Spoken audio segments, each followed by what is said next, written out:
Hello everyone! Welcome na naman dito sa aking channel. At nagsawa na ba kayo dun sa mga iba't ibang loan app na nagsisilabasan sa Google Play Store at sa App Store na hindi naman legit utangan, napaka short term lang at napakalaki yung mga charges niya.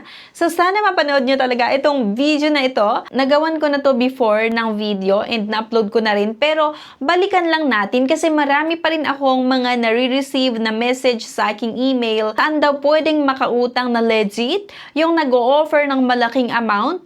Yung hindi marami yung mga requirements at ang pag-apply ay via online lang. So, ang i-share ko sa inyo ngayon ay itong Union Bank Personal Cash Loan. So, alam nyo ba, tuwang-tuwa talaga ako dito sa Union Bank Personal Cash Loan kasi nga, akalain mo yun, sinubukan ko lang talaga na umutang sa loan app na ito and then, naaprubahan yung loan application ko ng 177,000 pesos. Napakalaki yung in-offer sa akin. Alam nyo ba, ang laki talaga yung naitulong nitong Union Bank sa akin or sa amin personally. Kasi nga, nung nag-start kami ng aming grocery, talagang hindi mo akalain or hindi namin alam kung magkasya yung budget namin kasi syempre pinagawa pa namin yung pwesto dito sa amin kasi nga nakabili kami ng lupa na malapit dito sa aming bahay din. So nagpagawa kami ng pwesto, tinabi lang din namin sa aming bahay and medyo malaki-laki yung kailangan talaga. Instead na mag-withdraw kami doon sa pera namin na nasa co-op dito sa aming lugar, ay mas ginusto namin na mag-try na umutang tapos yung utangin namin yung papaikutin namin na pang negosyo and then yung pambayad namin ay galing sa negosyo na bubuksan namin. Syempre, iipunin namin yung net income namin every day. Tapos yun yung pambayad namin every month. Eh di at least, hindi pa kami nakapaglabas ng sarili naming pera talaga.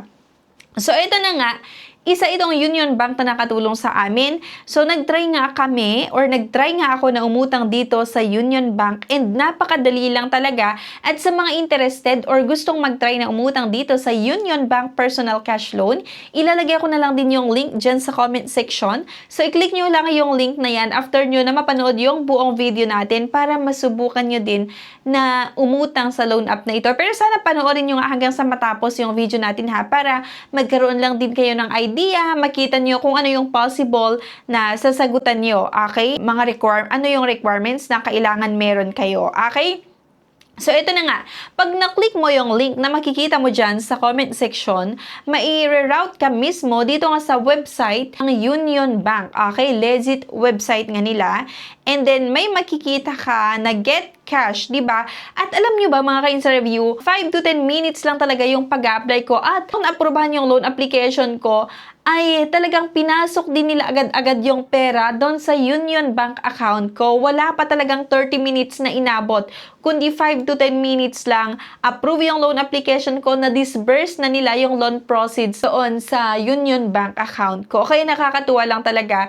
Pero, eto lang ha, may mga iba na sinasabi nila na nung nag-apply daw sila, nagbe-message sa akin, ginamit yung link ko, na-approvehan yung loan application nila. And then, hindi naman daw 10 minutes, minsan 30 minutes daw yung kanila. Minsan inabot ng 2 oras bago mag-message yung Union Bank na approve yung loan application nila.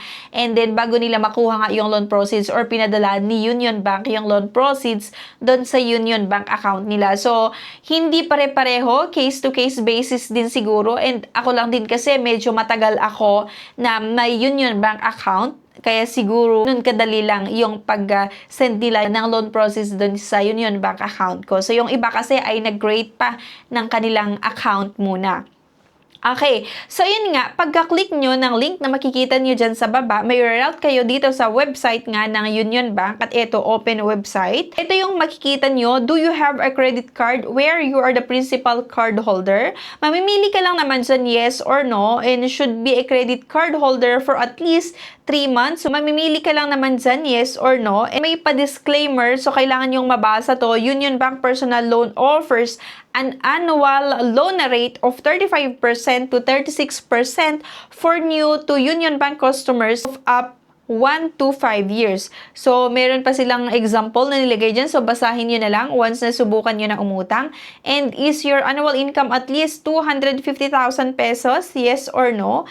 And then next nga, kailangan nyo ilagay yung valid mobile number nyo. So, dito mga ka-interview, may mga nagtatanong sa akin, yung mga nagtatry daw na umutang gamit yung link ko nga, ano daw yung ilalagay nila na mobile number. So, mas maganda mga ka-interview na ang ilagay nyo na mobile number ay yung mobile number din na ginamit nyo nung nag-create kayo ng Union Bank account nyo. At may mga nagtatanong pa sa akin like, Miss Gia, pwede ba na mag-apply sa Union Bank personal cash loan kahit wala pa akong Union Bank account? Yes, pwedeng-pwede yun mga ka-interview. Kasi pag na-approbahan naman yung loan application nyo, magme-message naman itong Union Bank sa inyo kung approve yung loan application nyo, and then pinapa-open kayo ng account. Ang pag-open naman ng account dito sa Union Bank ay online din. I-download mo lang yung Union Bank app nila, mag-create ng account, syempre, i-upload mo yung ID, may facial verification din yan,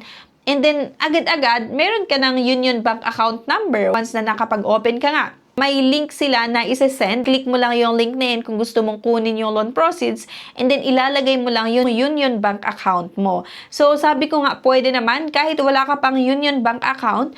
Kung binabalak mo na umutang dito, pwede kang mag-apply. Then, after mo mag-apply, habang inaantay mo yung message ni Union Bank regarding sa status ng inyong loan application, edi mag-create ka na lang din ng account mo. Para kung sakali na approve yung loan application mo, ay nakahanda na yung Union Bank account mo. Ano yung ilalagay mo para matanggap nga yung loan proceeds. Okay? So, pwede yon. Ito nga, please select the type of ID you will be using and ensure you have it on hand before proceeding. Please make sure your ID is valid for at least 30 calendar days from date of application. Must be valid photo ID card like yung passport and yung iba pa. Must match with the name you provided. Make sure the ID is right side up. Make sure the ID is clear and readable. An ID with an address is preferable at laminated ID with manually affixed photo is not acceptable. So, nag-confirm lang ako dito. At ito nga yung mga ID na tinatanggap. Pwede yung passport with signature, driver's license, Bill Postal Service ID, Professional Regulations Commission ID or PRC ID, SSS ID, UMID Multipurpose ID, and then yung PhilSys. Meron kang matatanggap na one-time password. So, ilagay mo nga lang din dyan yung one-time password at ito, kailangan nating i-upload nga yung ating valid government ID front and back po yan, at mag-selfie nga lang tayo. Take a selfie. So, dapat daw face forward and make sure your eyes are clearly visible, and then remove your glasses if necessary. Next nga, kailangan nating masagutan itong employment sector, self-employed, nature of business, position, yung employer business name, tax identification number, loan purpose. Pagka-submit ko ng loan application ko, agad-agad mga ka-interview, nag-message sila sa akin like, "Hi, yung pangalan ko, we are happy to share that your personal loan application has been approved.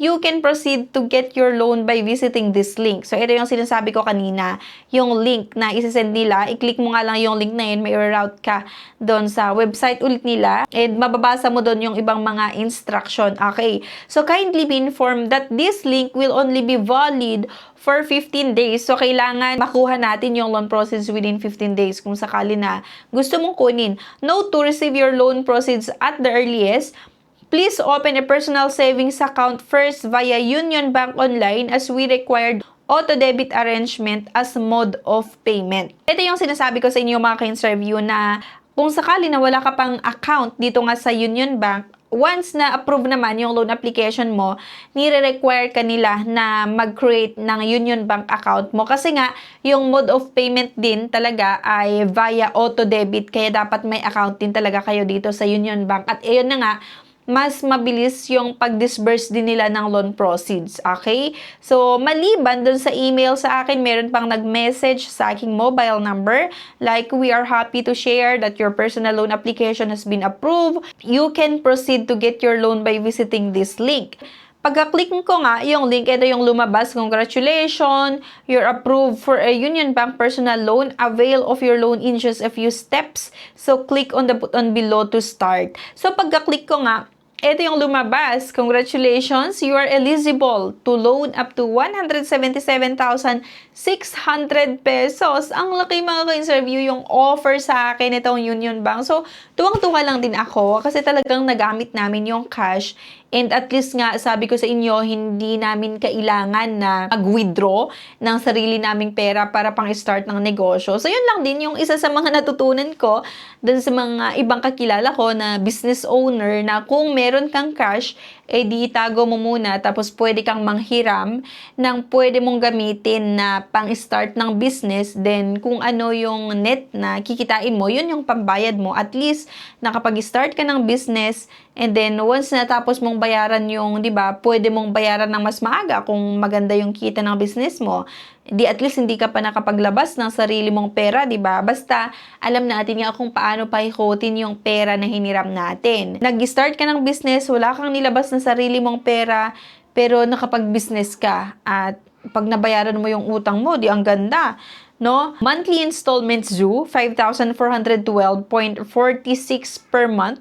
Kung sakali daw na utangin ko nga ito, 177,600 payable sa loob ng 60 months or 5 years.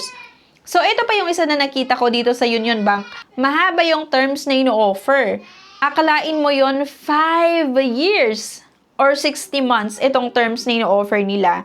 Annual contractual rate ay 26.9% per annum. So, kung sakali na kukunin ko lahat to, yan yung possible na monthly amortization kung babayaran ko nga sa loob ng 60 months or 5 years. Pero yun nga mga ka-interview, hindi ko kinuha ng buo. So, ang kinuha ko lang itong 100,000 or 100,000 pesos. Nung kinonfirm ko na 100,000 pesos yung kukunin ko, ayan, and nag-message agad sila sa akin. Nag-confirm ako, sinubmit ko, and okay na.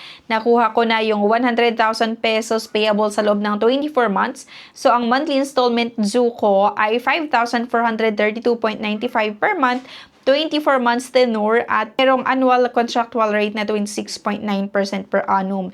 At meron lang itong processing fee na 1,750 pesos. Nga, napakadali lang talaga yung pag-process nga nitong Union Bank ng loan application. Sa akin nga, wala pang 30 minutes na disburse agad-agad nila yung loan proceeds. Pero may mga nagbe-message nga sa akin na ang kanila ay 30 minutes, 1 hour, yung mga iba 2 hours daw yung nakalipas bago nila matanggap yung loan proceeds. So, ang dali lang talaga. And I think ang isa sa mga reason kung bakit mabilis lang din yung loan application ko dito sa Union Bank ay dahil meron akong card sa Metro Bank. Mas prefer talaga nitong Union Bank yung mga umuutang sa kanila na may credit cards sa ibang mga bangko. Okay? So, yun yung isa sa mga reason na tingin ko nagpabilis talaga ng loan application ko. So, mas maganda na kapag uutang kayo dito, meron kayong credit cards. Okay? So, yun lang. Anyway, thank you for watching. Sana makatulong yung video na to sa inyo.